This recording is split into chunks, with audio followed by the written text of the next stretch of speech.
15 years ago, under the soft light of a big meeting room above the canteen of the Bleichach plant, I stood at a turning point that would shape my future.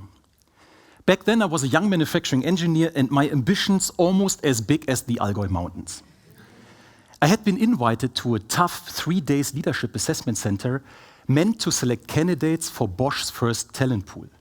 This was a precondition, but also a great chance to get recommended to a first potential leadership role, and I felt an exciting pressure. The second day brought a real challenge. A feedback session with a well-known actor who was famous for testing new leaders.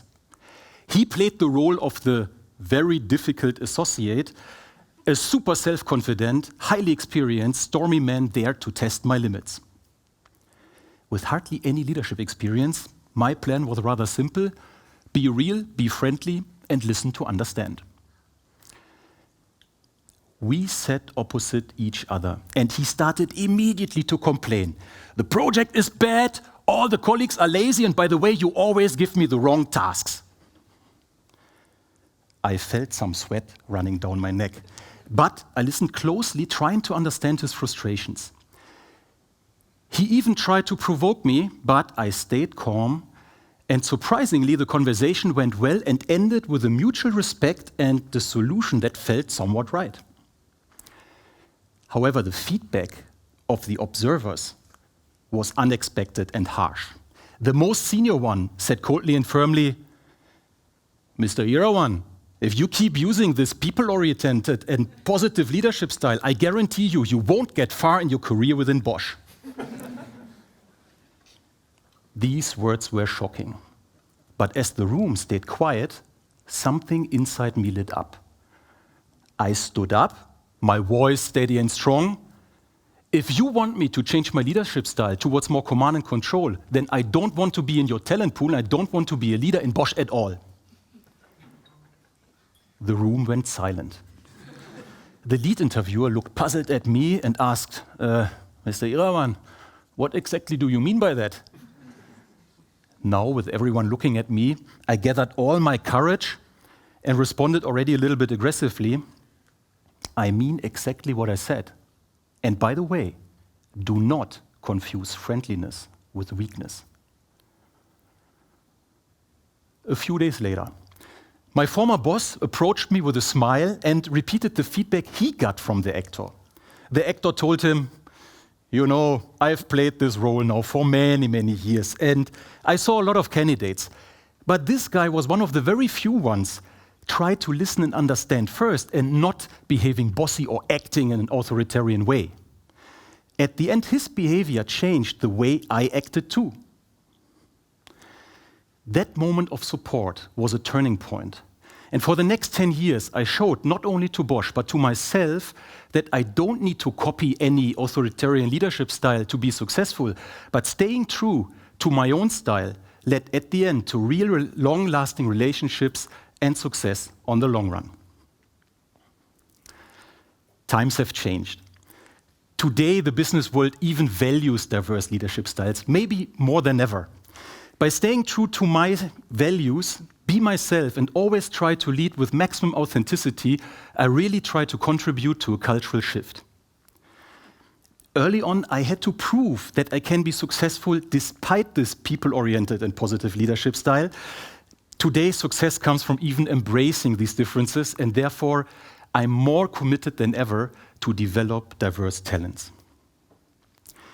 And let me give you now another example what I personally and concretely do with most of my mentees.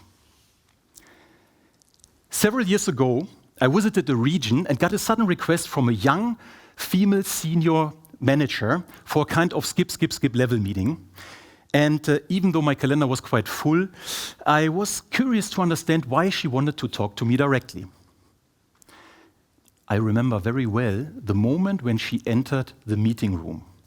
My first impression was very smart, very charismatic, confident, but not at all overly self-assured, a potential hidden talent.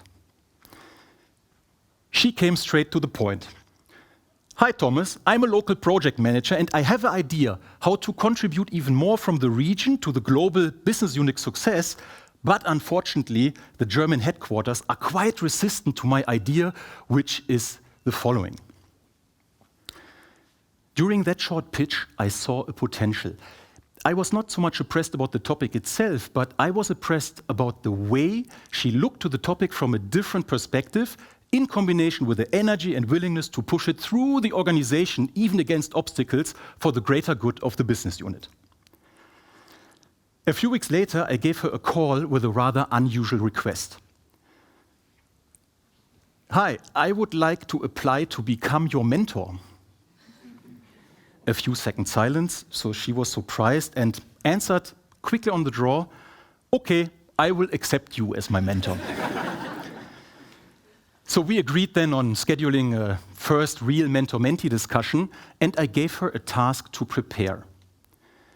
Set the bar as high as possible and think about your potential last position just before retirement, even though knowing that that was 30 to 35 years in the future. So the meeting came, and she surprised me one more time.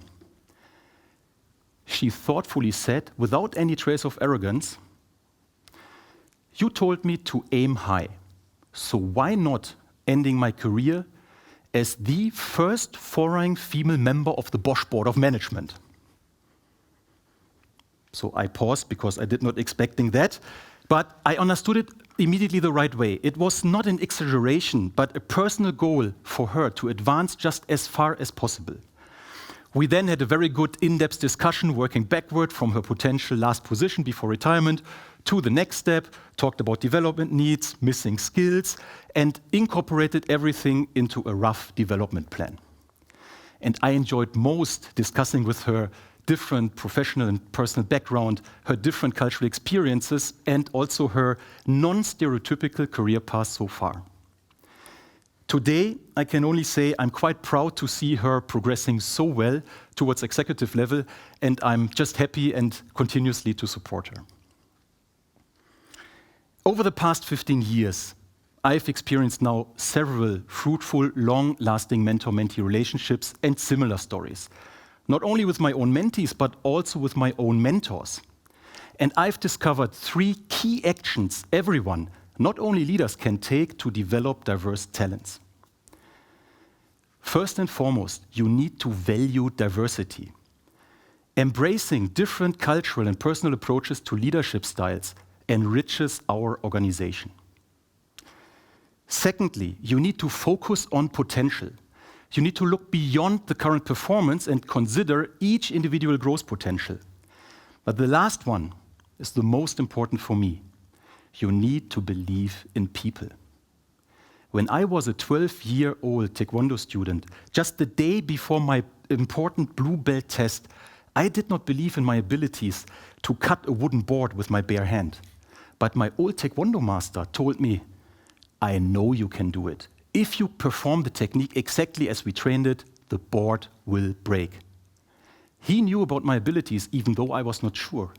Because he was confident in me and myself, I succeeded on the next day and the board broke. By believing in someone's ability to grow into roles they not yet have even imagined by themselves, you empower them to believe in their own potential. Let us be leaders who break patterns. Let us dare to innovate and transform, and let all of us be different, because different isn't just good, it's essential.